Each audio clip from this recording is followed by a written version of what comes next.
Hey everyone, it is January 8th, 2017, and this is your episode 76 of At Percussion. With me is everybody, including Laurel Black. Hi. Megan Arns. Hello. Ben Charles, how's it going, buddy? I'm doing well. How are you? I'm doing good, and apparently we have another Texas guest, so Caleb Pickering knows everyone in Texas, apparently. Yeah, so I guess if you're from Texas, Caleb will be joining us. So, Caleb, how's it going? Hey, it's good. So our guest today is an associate professor of music and is the director of percussion at Texas A&M University Commerce.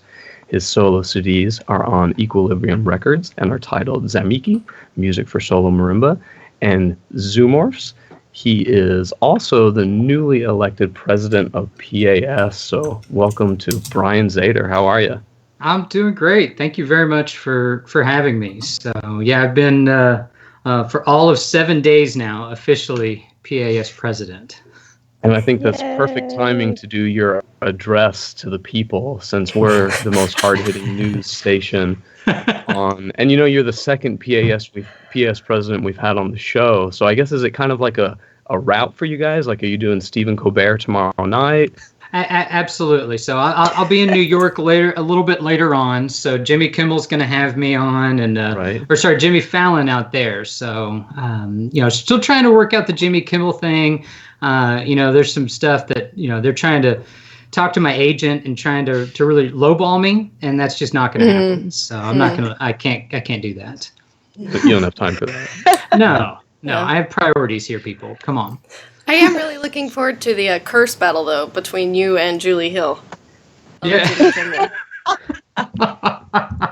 Curse battle. I don't know. At some point, there might be some the mean tweets. I think we could. There are several that I do have a story that I judged the Texas Soul and Ensemble contest, and there were actually some students that sent out some pretty horrible tweets about me and a score that I gave them. Oh my gosh. Oh yeah. So I found out, and they tagged me on it too. So it was very unique. So yeah, I'll just leave that one there. But yeah, I do have some fodder that I could use later on. So how does it feel being PAS president, and what are you most excited about? It's a whirlwind of emotions right now. I think I've been involved with PS for so long. I mean, this is probably not involved, but just known about it and experienced it. Probably over 20 years now, and to be in this position, I'm excited. I'm nervous. I'm looking forward to what we can do and the plans that we have in place, and the different things that this will be my 5th year on the executive committee. And I was secretary. I served as second vice president for a year while I was secretary. So I did 2 positions at one time, and then president-elect for the last 2 years.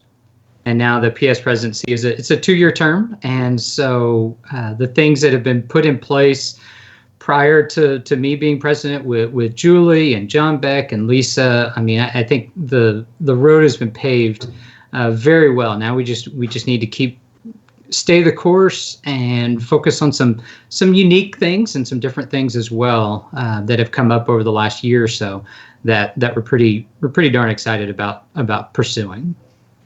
What was the victory party like? Was John Beck just like crazy? Man, you should have seen. Well, we had to walk him to his room. It was awful. So yeah, I mean, he's just that kind of guy, Yep. Steve Houghton swinging from the chandeliers and stuff. I figured. So I do have a serious question though. Is the PAS presidency, when you look at past presidents, is it the kind of thing that you can see, in 2 years, there are significant changes that you saw in, say, Mark Ford's term and Julie Hill's term and Steve Houghton's term? Is that enough time to really make some serious changes? And have there been changes that you can point to and say, yeah, in this term we got that done, in that term we got this done, and in my term we're going to do this? I think so. The things that I can tell, especially with John Beck's time, that it's interesting because some things move really fast and other things move as quick as a barge will make a U-turn. And so you never know what's going to take a long time, what's going to be going to happen pretty quickly. With John Beck, I think the main thing that happened was governance. And I know that's not real sexy or anything like that, but governance was one of the big things. We had a very large board of directors, about 23 people. And we had to go through this group to make any big decisions. And so what we did, we transitioned them to be a board of advisors and elected people onto the board of advisors. And then we trimmed down the board of directors. So now what we have a board of directors that can have up to 6 people that are people from Indianapolis and might be business people that are just percussion aficionados, or they played drums in high school or college.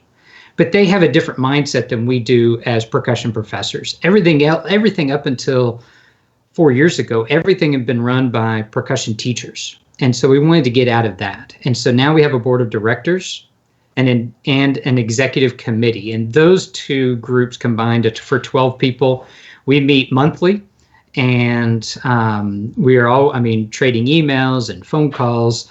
But that smaller team makes the big decisions. And the board of advisors, now we can go to that group of 23 people, ask them about some visionary aspects. Can you help us with some big name artists? So it's helped to streamline things a lot more to make things move a little bit quicker. I know that was one of the big things that we've been able to do, and we're still trying to clean it up and learn about what we need. But that was one of the big things that we noticed with John Beck's time. That makes a lot of sense. That seems way more in structure or in line with the structure of a nonprofit. Absolutely. Right. And I think a lot more sense. Yeah, and with John and Julie, we're trying to run PS a little bit more like successful nonprofit organizations. Some things like a business, other things like a nonprofit. But there's so many moving parts of what PAS is all about that we needed to make some decisions a little bit quicker, and having that smaller board has really helped to facilitate those decisions and that progress. Yeah. And especially as the terms are 2 years for each of those positions too. It seems like there needs to be more stability. And are the board of director terms longer now, I assume? The board of director terms are, it's a 3-year term. Board of directors, 3 2-year terms is the maximum you can do. Okay. So the board of directors, but they are so overlapped that we do have some turnover. Even in the 3 years we've had board of directors, there's been 2 people that have been on that have already gotten off, because of some different things that have gone on, and they've had other opportunities that they've taken care of. So. Mm-hmm. So what are some of the specific things you hope to accomplish in the next 2 years, or what are some projects you're excited about? Yeah, well, timing-wise, we actually have we have 2 summit meetings that we have 2-day meeting, 2 days of meetings for the executive committee and board of directors. And we have ours coming up, our first one coming up at the end of this week. And so I'll fly up to Indianapolis. I'll be there Friday and Saturday. And basically there's 3 kind of big goals that we're working on for 2017. One is the group memberships. We talked about it at PASIC, and we want to solidify our plans and strategies of how to bring the group memberships to high school students and high schools and junior highs. Those are the people that we're gearing towards. So any schools that join on with the group membership, they get a wide variety of benefits. That was one of the things that we actually talked about last year, is basically making a shift from focusing on every individual within PAS to more of looking at the groups within PAS. So we were trying to make each person happy, when we need to think about making a group and what can we do for that group? What can we do for the high school group? What can we do for college students? What can we do for professionals? Not this one person, this one person. So we want to solidify more of everything, what the benefits are for the plans and strategies for the group memberships. And then also this weekend, looking to see some longer term goals of how we can capitalize on this group membership and grow the group membership. So those are some things that we're going to talk about. We're not going to get like into the weeds of this little bitty thing. We're going to talk about bigger ideas. The second thing is the library subscription for universities. So allowing universities to purchase a library subscription, which would then allow students, if they're percussion majors, especially for the non-majors taking methods courses, that would be able to use the PAS resources without being an individual member, but there's a group membership. So we get those people kind of tied in at the university level, non-percussion teachers that are going to be band directors, and then they see what PAS can do, and then they graduate, and then they go do, they utilize PAS more once they get their job. And then the third thing is more of a focused and purposeful plan for fundraising. So our new executive director, Joshua Simons, is incredible. Oh my gosh, he is so great. He's been on for about 4 or 5 months, and he's based in Indianapolis, and he's really on board with getting out to the indie community and working with them, creating relationships that we're going to try to get some major gifts for the Rhythm Discovery Center. We want individuals also to consider giving back to PAS. I think probably all of us that are on this call and almost everybody that watches this probably has not gotten to where they are today without PAS. And so looking at that, we feel like there's a way that we can, it's not only what can PAS give to me, but what can I do for PAS? How can I give back? And so the fundraising aspect is one of those things that we're going to look at. So those kind of the things that everybody else sees on the outside, fundraising, the libraries, the group, those are kind of the external big ideas that we really want to focus in on. We're not going to stop doing some other things, but those are 3 things that we really want to do. And then from there, from the group memberships and the libraries, we have these other projects that we have in mind that we want to capitalize on. So that's kind of what some of our goals are for right now. Awesome. And you're the one that started the Keiko Abe Commission, right? I am, yes. So that was an idea that it just kind of came to me, and Belginder Secon, I think I'm pronouncing that right, he has a group called the Global Premier Commission or Consortium Project. And the past 2 years for President-elect, my job was the liaison to all of the PAS chapters. And I thought that it would be a great idea to have all the PAS chapters join in to commission a new work for or commission a new piece.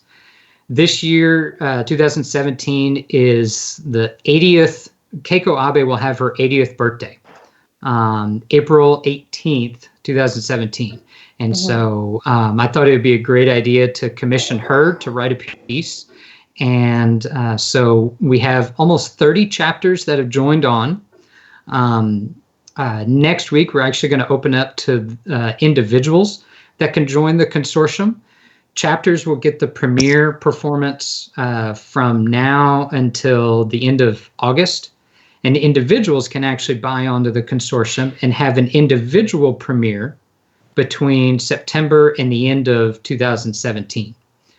And so I'm really, really excited about it. It's a new solo marimba piece. I think it's only the 2nd or 3rd piece that she has ever composed for someone other than herself.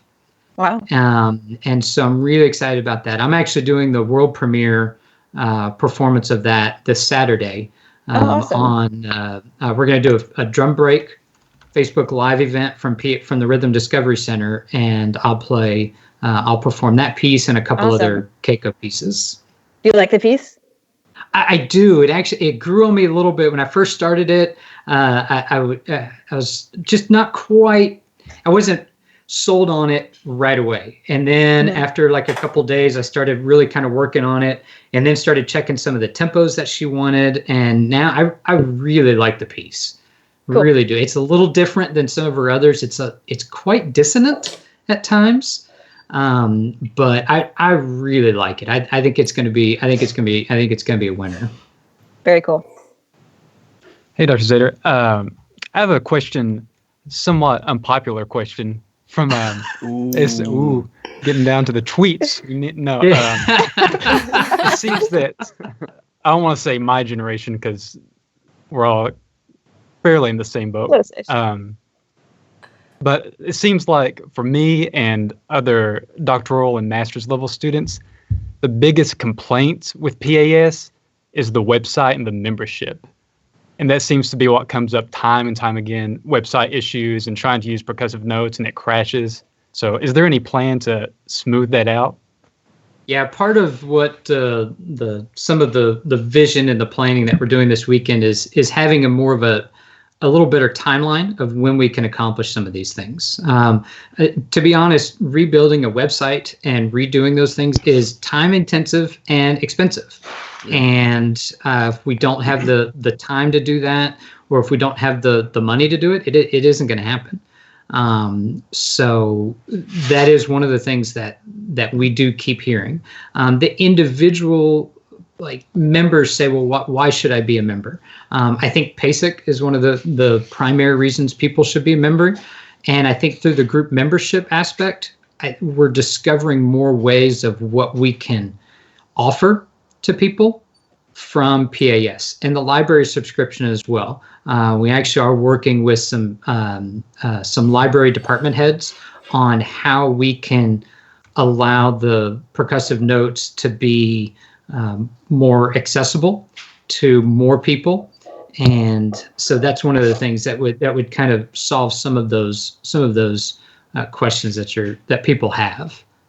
So and I think it's also, I think part of what some people in this generation are thinking are, what can PAS do for me? I'm a member now. What do you do for me? And that's challenging in this day and age of. You ask me that every day. What are you doing for me? Yeah, exactly. Right now, every day. Welcome to my world, Casey. Welcome to my world. So, but yeah, I think there's so many other opportunities that I think the big thing about PAS, what we keep stressing to people is experiences at Days of Percussion. How can we expand that to give more people opportunities to see amazing artists performing and talking to them? PASIC, experiencing those guys in the exhibit hall, and just in the halls at those clinics. So how can we give those experiences to more people? And that's one of the things about the group memberships, which is kind of cool. Any group that joins on actually gets a conference call with someone from the board of advisors or a committee member. Plus, the director will then have a chance to have a mentorship call with one of those people as well.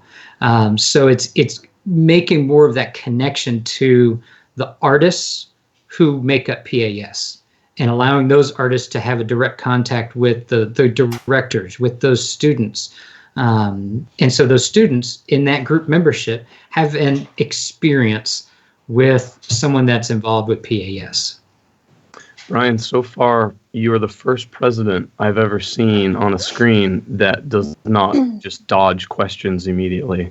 The first. Oh, wait. I'm sorry. Julie Hill, second. Julie Hill, yeah, I was going to say, one. Yeah.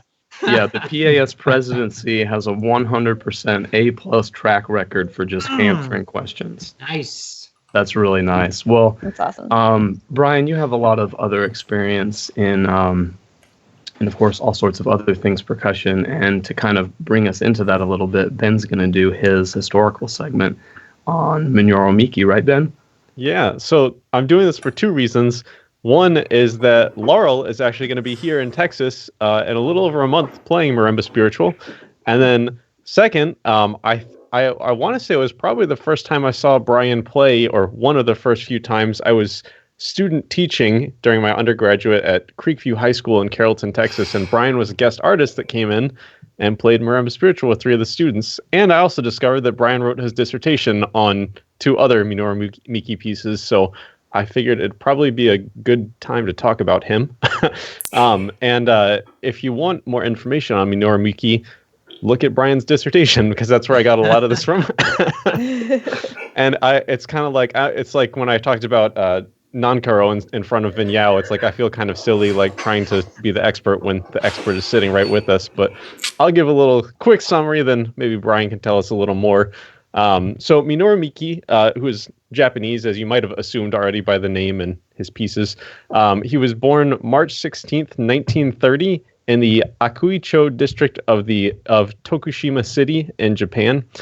He was not from a musical family. He took up choir in high school, and he, I guess, enjoyed music. He went on to study composition at Tokyo National University of Fine Arts and Music under Tomojiro Ikenoichi and Akira Ifukube, who also wrote a Marimba concerto, and he graduated in 1955.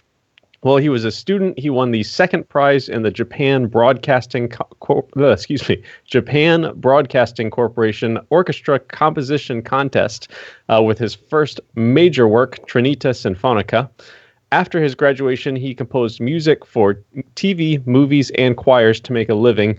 And it was around the same time, 1955 or so, that he created a musical ensemble called Pro Musica Nipponia, which was an orchestra of Japanese traditional instruments. And with this group, it's almost like Silk Road Ensemble for Yo-Yo Ma. He sort of tried to fuse Eastern and Western elements of music.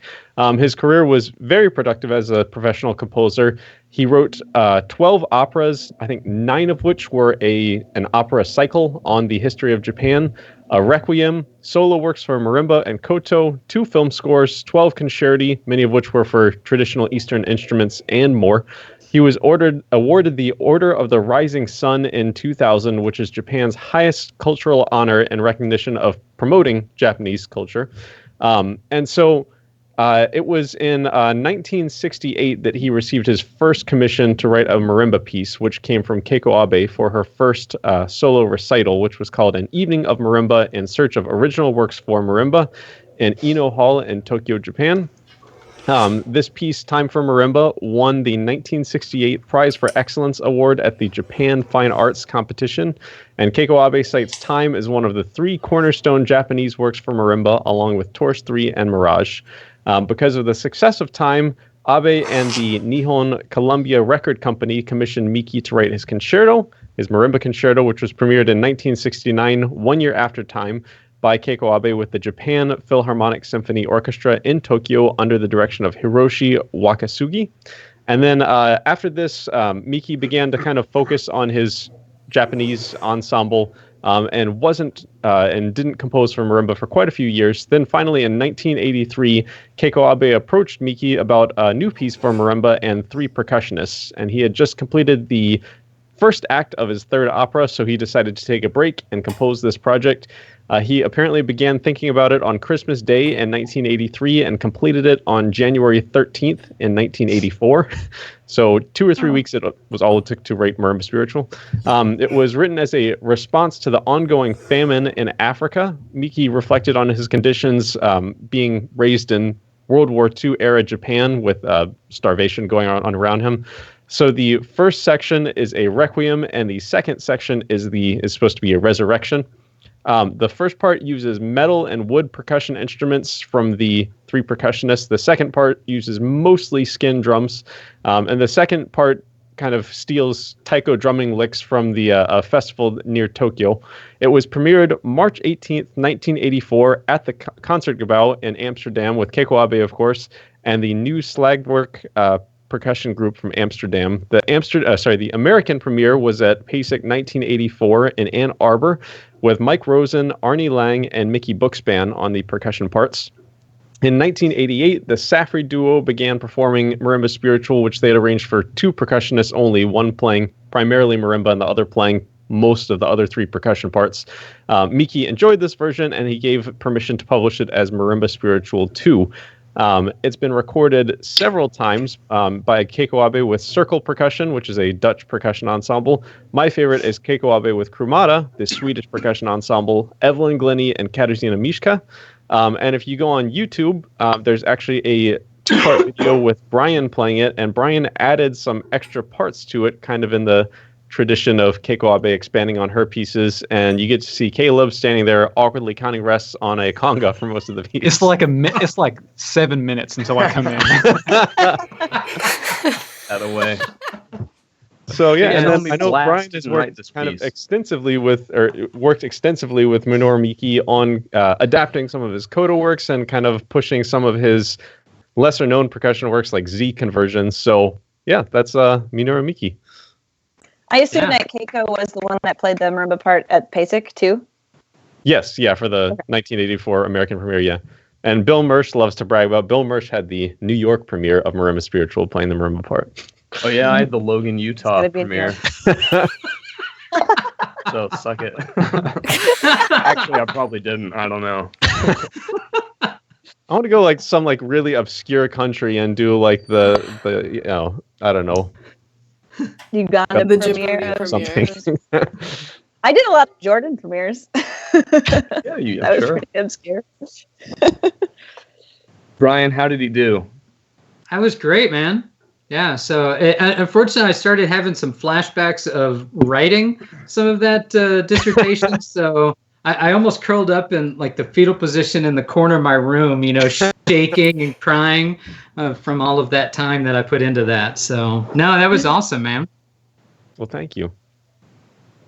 Yeah, the video that that's up there of me playing it with the Anim Commerce Group, that was actually pretty much the version that I did with Keiko. So when I studied with her, I got there in October '98 and stayed there for about 8 months.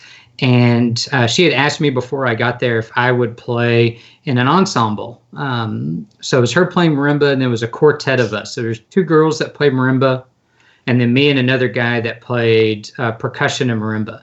And so she arranged a piece for marimba and 4 people of Marimba Spiritual.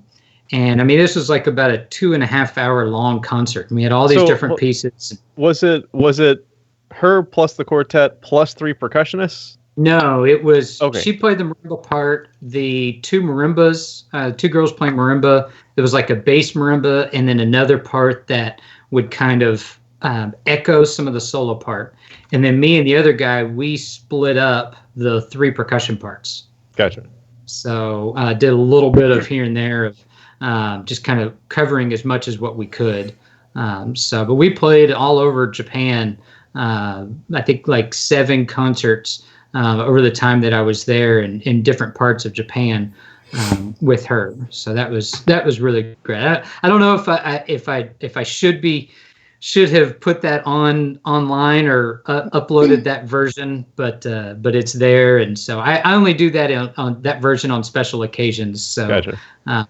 There's also there's a recording. I want to say they're Australian, some percussion duo that I guess is doing the Safri duo version with 2 percussionists, and apparently Keiko Abe enjoyed their playing so much that she improvised on top of them. And it's not the full piece, but you can actually find her improvising on top of someone playing Marimba Spiritual on YouTube. It's pretty cool. That's cool. Cool. It's refreshing to have different versions and to know that someone who has spent so much time with the piece endorses that. It's kind of refreshing that we're to get out of the box a little bit. Mm-hmm. And then, and I worked quite a bit with Miki back in 2006. 4, 5, and 6, doing some other pieces of his, and he was very receptive, very open to the things that we were doing, and he was one that wanted to kind of expand and get outside the box of just the regular, the norm, do it this way and only this way. So it was really great. Do you speak some Japanese? Nihongo skoshi wakarimasu. So it means that I understand a little Japanese. So that I actually did learn a little bit while I was over there, but it's been 17 years since I was there, like for that long a time. And so, Did you do that when you were in grad school, or? No, I graduated with my undergrad, and then I spent that 8 months after I graduated with my undergrad. And so it's basically kind of a school year. And then right after that, I went up to University of Michigan for my master's. Okay. So, I've watched about 400 episodes of Naruto, and I can't say, all I can say in Japanese is hello and Minoru Miki. and Keiko Abe. I can say Keiko Abe. That's right. I forgot. Eriko Daimo. Yeah. And Eriko Daimo. Eriko has a new recording of Marimba Spiritual. Gotcha. Yeah. Oh. And then, Brian, you recently recorded Time, am I correct?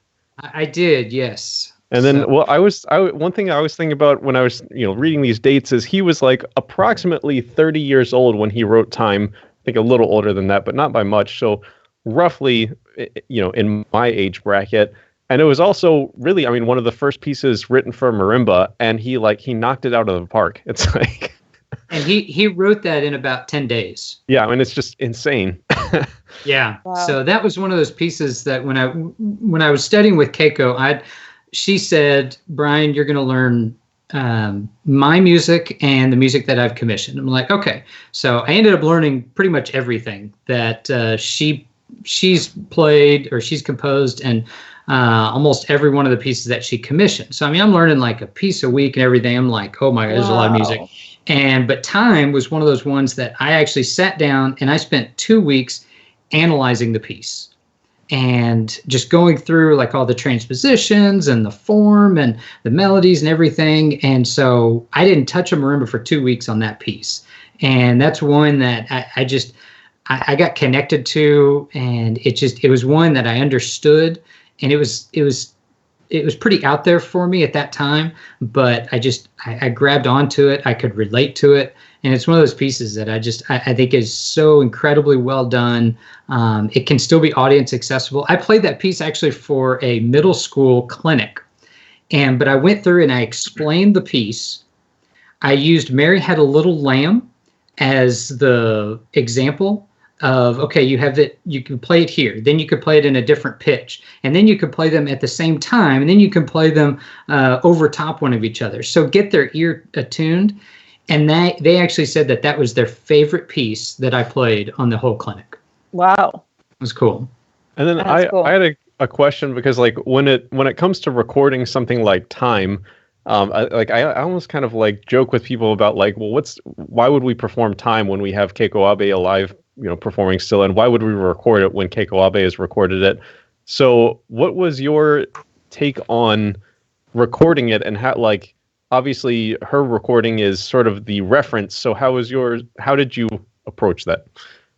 That's a great question. That one was one I kind of tossed around if I should record it or not, for that exact same reason. And what I wanted to do with it, I wanted to look and see what he put on the paper. And I tried to be pretty close to what he did with it. I felt like some of the dynamic aspects that I chose compared to Keiko's were maybe just a little bit different. I thought the type of mallet that I was using was a little bit softer on some of the soft stuff. I wanted just a little bit different timbre. I felt like that was something that, as I had gotten into the piece, that was one of the things that I felt like. And it's not incredibly different, but just slightly, that it was something that I could put on my CD and say, you know what, I've lived with this piece, I've written about this piece, I've talked to Miki, I've talked to Keiko about it, that it's something that I need proof of me playing it as well. Meanwhile, Caleb's still standing there counting rests. I'm still counting. I know where I am to this day. It's been like 7 years. I still know where we are. So, Brian, just one more thing before we move off this. I'm just always curious about how, a young person decides to go abroad, and, what your reasons were for going to study with Keiko, and how you got connected to her, and how you made that trip happen. Yeah. So I got my undergraduate degree at Baylor University. When I was there, Dr. Larry Van Laningham was teaching there. and I had known him for quite a lot since junior high. And so I was going there, and interestingly enough, Dr. V, who that's what we all called him, he is actually he was a PAS president as well. So he was president before I got there, but just kind of a neat little thing. But anyway, so he had sent over students back in the early 70s. He sent over like one of the first or second students ever to study with Keiko. And so he had a really great relationship with her. He brought her over. She did a clinic. I played for her, and we were sitting at dinner. And I got a chance to sit next to her, and I said, "Well, Keiko, what do you or actually it was Abe Sensei. It's Abe Sensei." And I said, "Well, what do you do when you go back home?" I mean, I'm 20 years old or something like that. I'm thinking, I mean, this is like an icon. She says, "Well, I go back and I go teach." I'm thinking, "What? You teach?" And I said, how does someone get to study with you?" Well, she misunderstood me, and she said, "I would take you as a student." Okay. All right. So then I talked to Dr. V, and we talked to her secretary, and we got it set up through the university she taught at, Toho Gakuen School of Music. She's about 20, 30 minutes outside of Tokyo. And so we set it up. They have an international student program. I got set up there. I got an apartment. It was a single person apartment. It's pretty darn small for 8 months, but one person apartment. It was about 20-minute bike ride from school. And I was able to head over there, and basically I would study, or I would practice anywhere from 4 to 6 hours a day on marimba. And then I would have one lesson a week with her on Wednesdays. It'd be a full master class. So she would teach for like 4 or 5 hours on Wednesday. If you were there and you wanted to have a lesson, you would have a lesson. So I would just sit there all day and just listen to people play marimba. So yeah, wow. I was just really fortunate to do that. Well, cool. We do have some Facebook questions about your time with Keiko. So, Laurel, will you fire Brian this question from Robbie Green just to wrap this bit up? Sure. So Robbie asks, being a student of Keiko, what do you feel has been her greatest impact upon your development as a teacher, a player, and a person? I think with Keiko, I think she was somebody that paved the way for many of us. I mean, she was the one who, her 3 concerts, 1968, 69, 71, were the first marimba concerts of only original music composed for marimba. And so with that, I mean, she laid it out for us to be solo performers on marimba. And I mean, I got connected to marimba and just felt like that was an instrument that I could really do a lot with. And with her, and the thing that I felt like I got most from her was the connection to the music.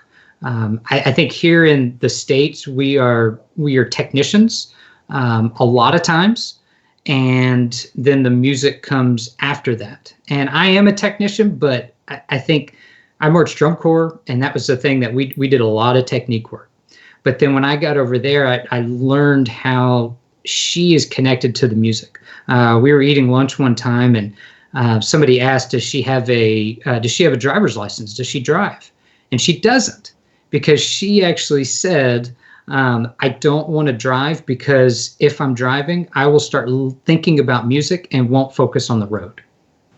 And that's just her mindset. And I felt like I was able to get so much out of her passion for music and her connection to what she does, that I try to bring that to what I do as a performer and teacher and other things that I try to do. Since you mentioned technician versus music and how it's a little different over here, maybe just quickly, Brad Broomfield is a little curious about your use of traditional grip, and I know this probably isn't something everyone wants to have another conversation about, but it would be nice to hear. It would be nice to hear your perspective, having been over there, but also being so rooted in here. Yeah, I actually learned how to play Stevens technique my freshman year in college, And C Refractions, Yellow After the Rain, used Yellow After the Rain to audition for Cavaliers and made it for some reason. And did 3 summers of Stevens technique. And when I knew I was going to go study with Keiko, I learned traditional grip. And for me now, it's something that feels so much more natural. I feel like I can have a lot more nuance on the instrument. My wrists don't hurt. I think that's one of the big things with Stevens technique is that people are they might play it too hard. Maybe they're playing with too much, using too many small muscle groups and using really heavy mallets, and that's not healthy for us physically. So our wrists were not meant to move like that. God did not design us to do that. They designed our wrists to move that way. And with traditional grip, I'm able to be much more natural when I play. And so that's one of the main reasons. And I can play for hours and hours without hurting myself. I'm going to get tired. I'm going to get fatigued, but I'm not going to hurt myself physically and not be able to play because there's something wrong with that motion. So that's why I switched, and I've just kept it ever since I started playing it right before I went to Keiko's. Yeah, great. Yeah, well, this versus that. That's something you've heard me say over and over. In fact, will you just say, "Hey, Caleb, you're wrong"? Why? Just solve that. You've made like 0 comments about my technique.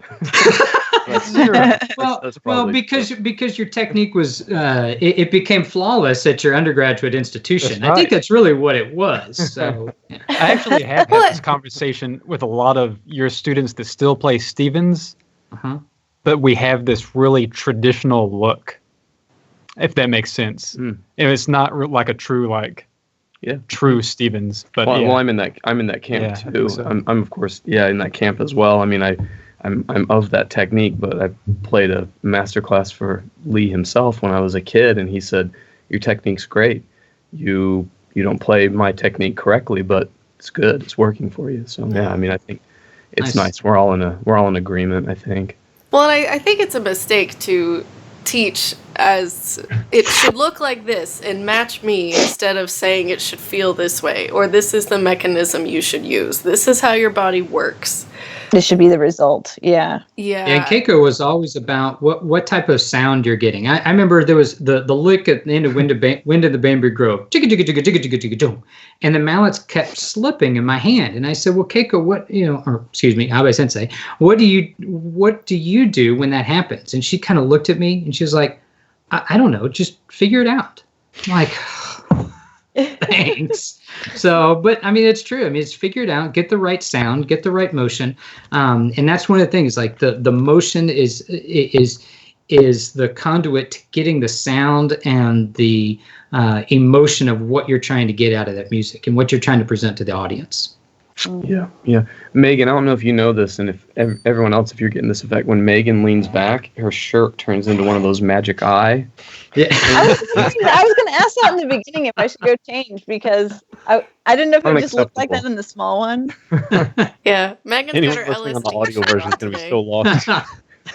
Yeah, Megan's home with her parents. She's wearing all this trippy clothes. This is mine. She's taking a little too much of a break, I think. Ben, I think you've got a Facebook question to fire. Well, actually, real quick before my Facebook question, Brian talking about asking Keiko Abe if she drives reminds me, apparently the first time she came to UNT, I think in like 2004, I think it was Mark Teal had to pick her up at the airport, and he was like merging onto the highway from the airport or whatever, and some like semi truck almost like hit them. And apparently her assistant was just cursing at Mark in Japanese, and she was in the back and had no idea what was going on. I remember hearing that. I remember hearing about that. Mark Teal's told me that story too. Yeah, Mark Teal almost killed Keiko Abe, basically. Yeah. But anyway, that was not my question though. That I was just looking this whole time. You have your in the background your medals up from races you've run, and there was a Facebook question. I think it was from Robbie Green. I couldn't find what I remembered, but it was Robbie said Green, something. I think about. Could you tell us about your activities outside of music and balancing? You're on the school board and you run half marathons and 5Ks, along with a career as a professional musician. Yeah, I think that's one of the things that's very challenging. And I have a family. I have a beautiful, amazing, incredible wife who we've been married for, let's see, it's going on 18 years this summer. And we have 2 kids, an 8th grader who's also a percussionist, and a 4th grader.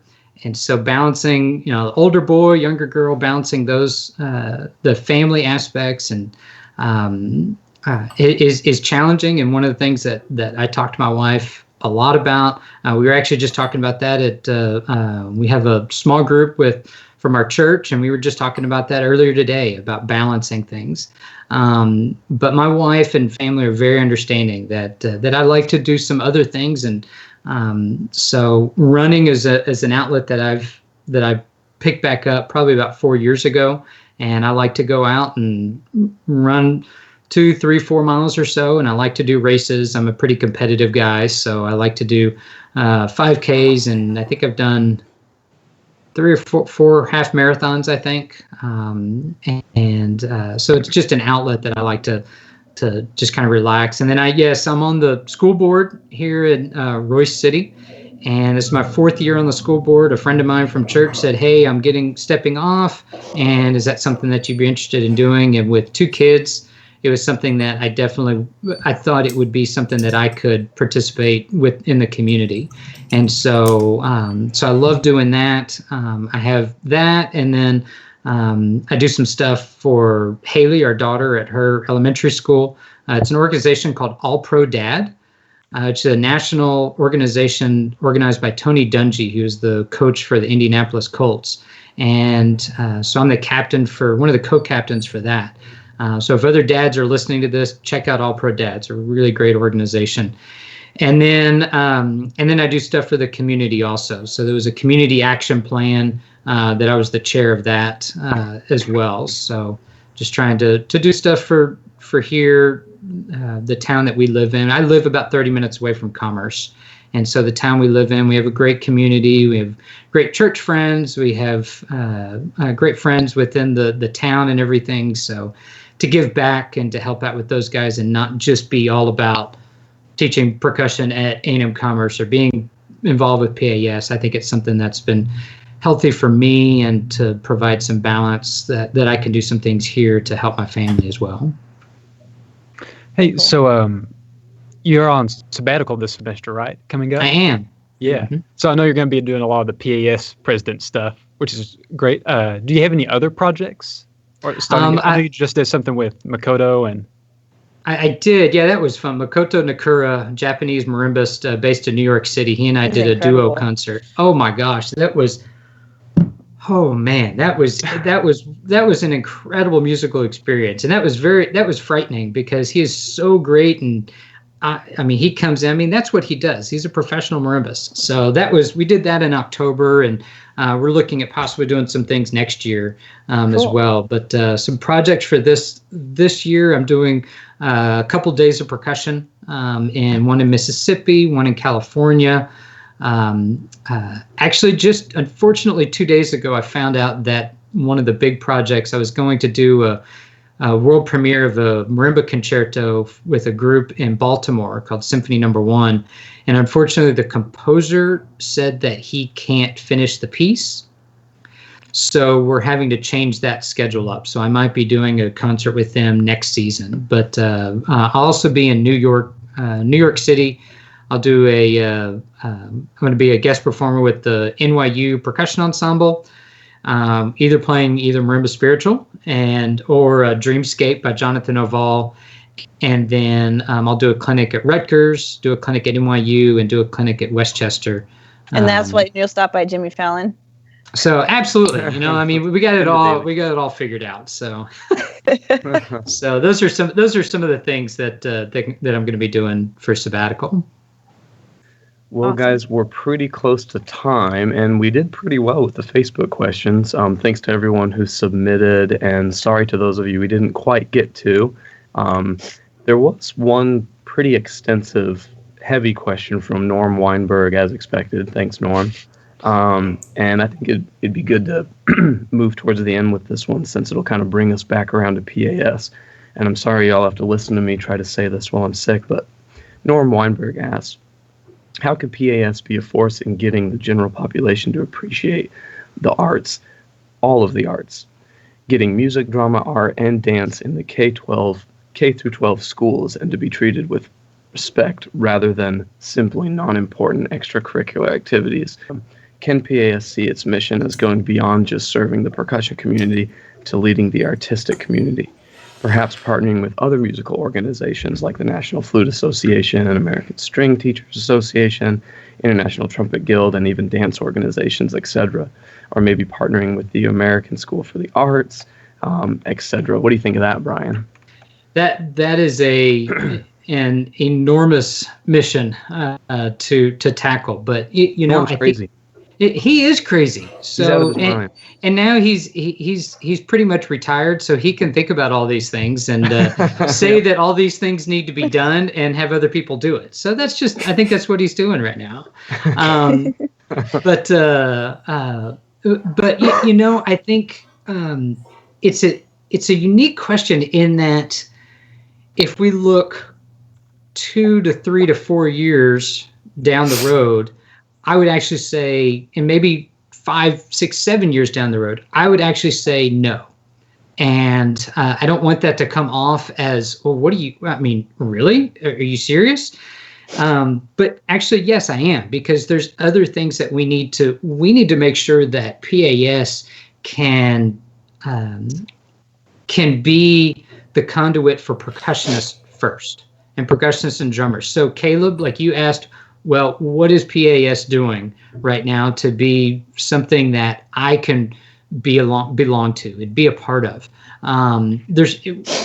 We can't get to affecting all of the arts until we can positively and consistently affect all the percussionists and drummers first. So I think that's our goal right now. I think absolutely, if this is something that we can positively affect other arts organizations, I think that's definitely something we can do. One of the things that we can do that with, that some of the past presidents, especially John Beck and Julie, with the drum circles.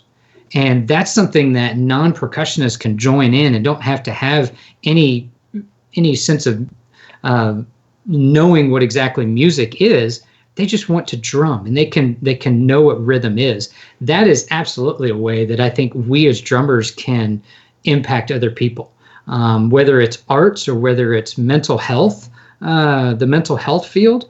That's something that we could be a group that could help those other organizations. So I think is it something we could do? Absolutely. Is it something on the horizon right now in the next 2 or 3 years? I don't think so.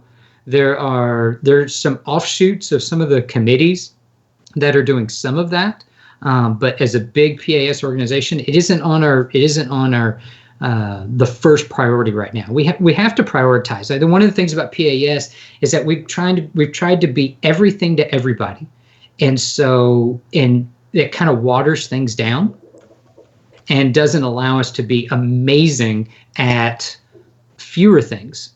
We're pretty darn good with a lot of things, but we want to go to the next level on some things, get really great at that, and then be able to explore from there some of these other areas that, like what Norm is talking about. I mean, I'm sure we all agree in spirit with him, but as far as when exactly that would be practical, yeah, it's probably a ways away. But I think with the new governance structure that we have, and when we get to that point to where all of the board of directors and the executive committee are talking about mission and purpose and vision, the 30,000, we talk about in the school board, we are the 30,000 foot view. We're not the ones that are doing every little bitty detail of things. We're looking at the big picture. And I think that is a big picture aspect. How can we affect drummers and percussionists first? And then from there, what's the next step? And then how can we affect, some of the other arts? How can we use drum facilitators to connect with people outside of the drum and percussion world. So we do want to get outside of our bubble. I think the group memberships is going to help us get outside of our bubble of college percussionists and just percussion directors. The group membership is going to let us get to high school students and junior high students as a larger group, which will then allow us to get to the band directors who are non-percussionists. Then once we get them, now we can get some orchestra directors. And then once we get there, then we can go on to the next level and start expanding that even more. We're just trying to find the right strategies and plans to do it the right way with the right priorities. How does one become president of PAS? What's the process like?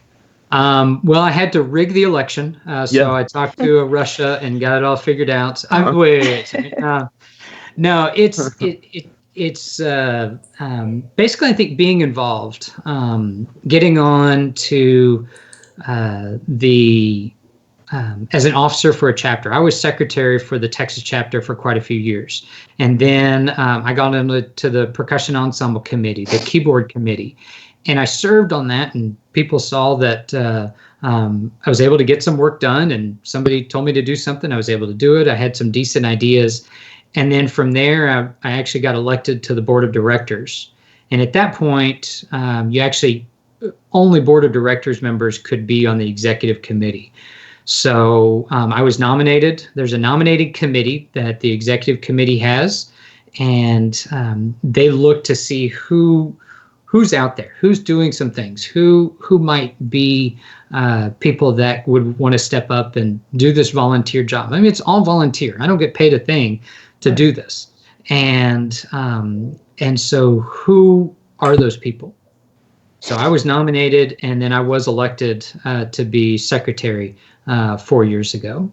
And so once I got onto secretary, people, okay, how are they doing? Are they doing a good job? Now I was asked if I wanted to be that next step. And the nominating committee was nominated and then moved up.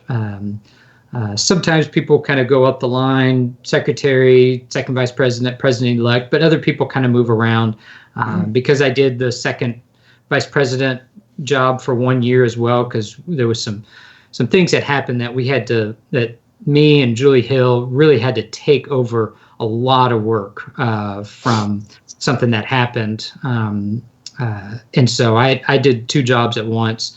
Julie jumped in the president-elect 2 years before she was supposed to. And so I just moved up to president-elect when Julie became president. So you really do need to be in it. You need to be involved. Absolutely. Yeah, it's not like you're over here doing a reality TV show and running your own business and then bam, you're the president. Typically. We might move to that. That's what you thought before. That's what you thought before. Yeah.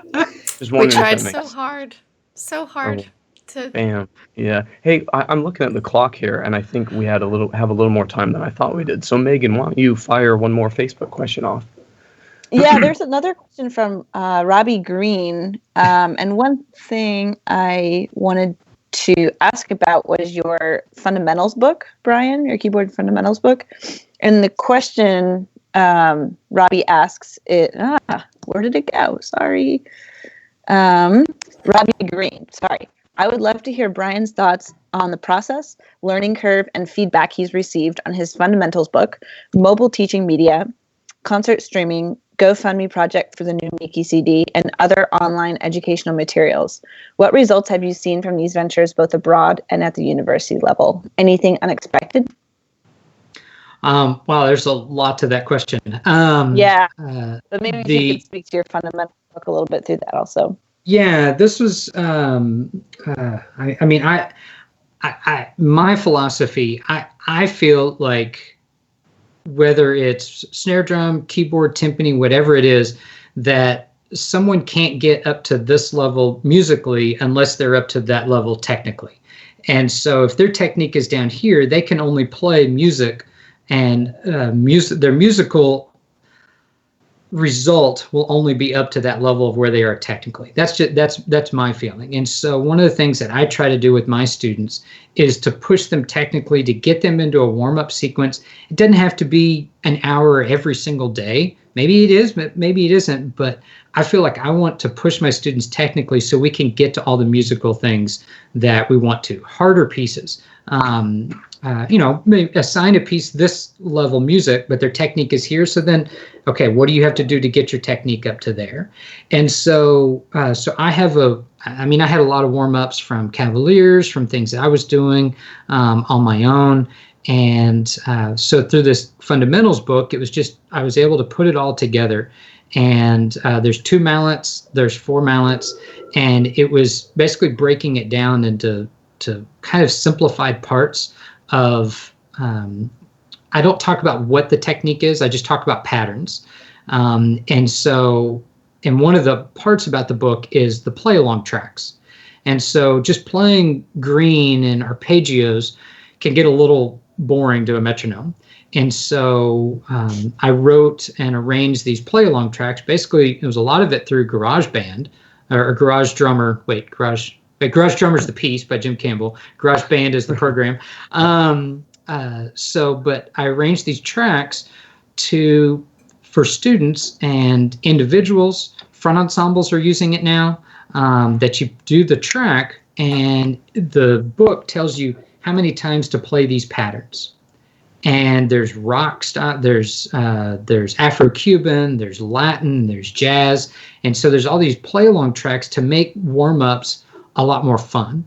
And what I did was I looked to see basically the patterns that we see in music. I wanted to make sure that we could play all of those patterns and then apply that to the music. So stepwise motion, intervals, playing a lot of intervals, a lot of arpeggios. You do all of those things in the technique, and then you look at the music, and your hands have already done it, and you don't have to think about it anymore. You just apply it to whatever piece it is that you're playing. So the book is published through Innovative Percussion. I've been really excited about it yet, and been really excited about it. There's also 2 posters that come with it. There's a 2 mallet and 4 mallet poster, kind of like those rudiment posters you see.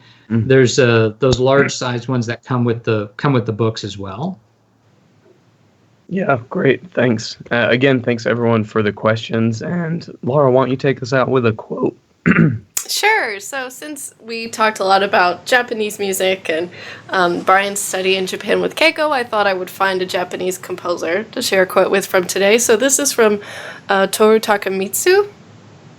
He says, "I always want to write erotic music, not only about the love between men and women, but in a much more universal sense, about the sensuality of the mechanism of the universe, about life." Cool. Yeah, Awesome. great. That's great. Thanks, Laura. Hey, and Brian, thank you so much for joining us, and congrats that you're our new president. It's awesome. I'm very excited about it. I hope I can. There's a long lineage of really great people that have been in this position, and I'm very honored to be in this position. I'm somewhat nervous, but that should be expected. There's a lot of responsibilities with this job, but I think I've worked as hard as I can to get to this position, and everything that I've done is to help other people, and that's what this position is. It's to make that sacrifice and to do all of the things that we need to do to help the greater good, really. And I know it's just percussion, and it's not the end of the world if things go wrong, but this is our passion, and I want to do everything I can to help people, to help the current people in PAS, to make people that have been involved with PAS for 40 years proud of what the organization is, and to set it up for people that are coming down the road for something that people can be a part of and to enjoy and to experience for a long time to come. Awesome. Really well said. Yeah. Thank Hey, you. well, Laurel, Ben, Megan, Caleb, thank you guys so much for for joining, and I'm sorry you have to put up with my voice, but Feel better soon. Yeah. Drink some green juice. yeah, we get to go do auditions now. Actually, No. I know. Yeah, awesome. Hey, well, guys, thank you so much. We'll catch you next time. All right. Sounds Thank you, great. guys. Thank you for having me. Bye. Bye. Thanks for joining us.